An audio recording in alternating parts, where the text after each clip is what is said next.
নমস্কাৰ এই মুহূৰ্তত অসমৰ প্ৰত্যেকগৰাকী জনতালৈ দিবলৈ ওলাইছো ডাঙৰ খবৰ। আজি হৈছে ৩ অক্টোবৰ। আজি অসমৰ লাখ লাখ দুখীয়াসকললৈ কেইখনমান চৰকাৰী আঁচনি লৈ দিবলৈ ওলাইছো ডাঙৰ খবৰ।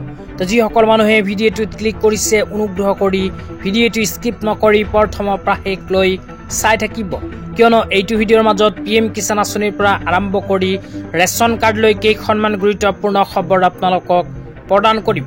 অনুগ্ৰহ কৰি ভিডিঅ'টোত ক্লিক কৰিছে যদি ভিডিঅ'টো স্কিপ নকৰি প্ৰথমৰ পৰা শেষলৈ চাই থাকিব।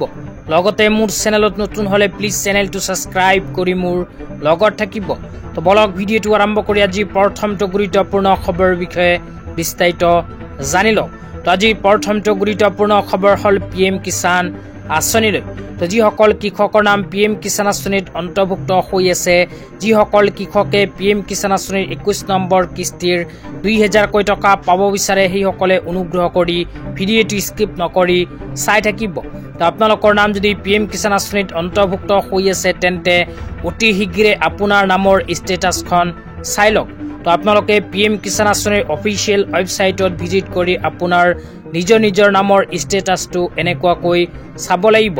তো আপোনালোকে যেতিয়া নিজৰ নামৰ ষ্টেটাছটো উলিয়াৰ পিছত এলিজিবিলিটি ষ্টেটাছ অপশ্যনটোত ক্লিক কৰি দিব। ক্লিক কৰি দিয়াৰ পিছত ইয়াতে 3টা অপশ্যন আপোনালোকে প্ৰথমে লক্ষ্য কৰিব লাগিব।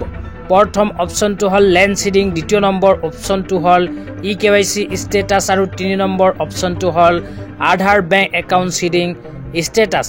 তো এই 3টা ষ্টেটাছত ইয়েছ আছে নে নো আছে প্ৰথমে চাব লাগিব। তো আপোনালোকৰ এই 3টা অপশ্যনত ইয়েছ যদি হৈ আছে তেন্তে কোনো সমস্যা নাই, কিন্তু ইয়াৰ মাজৰ পৰা যদি কোনো এটা অপশ্যনত নো হৈ আছে তেন্তে সেই নো অপশ্যনটো ঠিক কৰিব লাগিব, অন্যথা আপোনাৰ বেংক একাউণ্টত PM কিষাণ আঁচনিৰ 21 নম্বৰ কিস্তিৰ 2000 টকা নোসোমাব।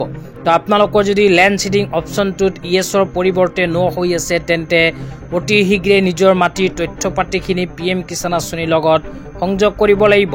তাৰপিছত 2 নম্বৰ অপশ্যনটো EKYC ষ্টেটাছ যদি নো হৈ আছে তেন্তে অতি শীঘ্ৰে PM কিষাণ আঁচনিৰ EKYC কৰিব লাগিব।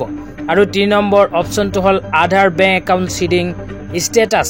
তো এই ষ্টেটাছত যদি নো হৈ আছে তেন্তে অতি শীঘ্ৰেই নিজৰ বেংক একাউণ্টৰ লগত আধাৰ কাৰ্ড লিংক কৰিব লাগিব। তো প্ৰথমে এই 3টা অপশ্যন চাব আৰু তাৰপিছত যিটো নো হৈ আছে সেই নো অপশ্যনটো ঠিক কৰিব লাগিব, অন্যথা আপোনাৰ বেংক একাউণ্টত PM কিষাণ আঁচনিৰ টকা নোসোমাব। ইয়াৰ লগতে যিসকল কৃষকৰ নাম PM কিষাণ আঁচনিত অন্তৰ্ভুক্ত হৈ আছে সেইসকল কৃষকে PM কিষাণ আঁচনিৰ 21 নম্বৰ কিস্তি 2000 টকা কেতিয়া লাভ কৰিব।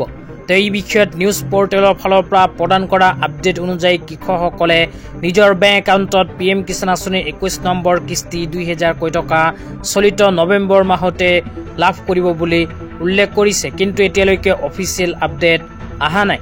তো এতিয়া আপোনালোকক দিবলৈ ওলাইছোঁ আজি দ্বিতীয়টো খুবেই গুৰুত্বপূৰ্ণ খবৰ। তো আজিৰ দ্বিতীয়টো গুৰুত্বপূৰ্ণ খবৰ হ'ল ৰেচন কাৰ্ড লৈ।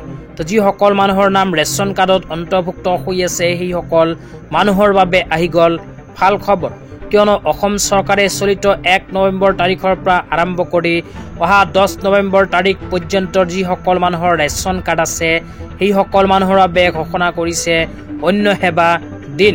তো আপোনালোকৰ যদি ৰেচন কাৰ্ড আছে তেন্তে অহা 10 নৱেম্বৰ তাৰিখৰ ভিতৰত নিজৰ ৰেচন কাৰ্ডৰ ফ্ৰী চাউলখিনি সংগ্ৰহ কৰিব লাগিব, কিয়নো 10 নৱেম্বৰ তাৰিখটো অন্তিম দিন হিচাপে অসম চৰকাৰে ঘোষণা কৰিছে।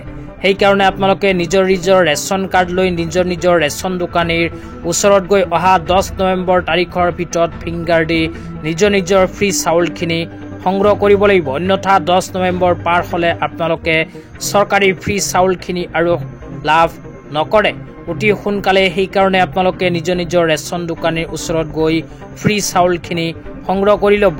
তো আজি ইমানেই। ভিডিঅ'টো চাই কেনে পালে নিশ্চয় এইটো ভিডিঅ'ৰ কমেণ্ট বক্সত কমেণ্ট কৰি জনাই দিব। তো আজি ইমানেই।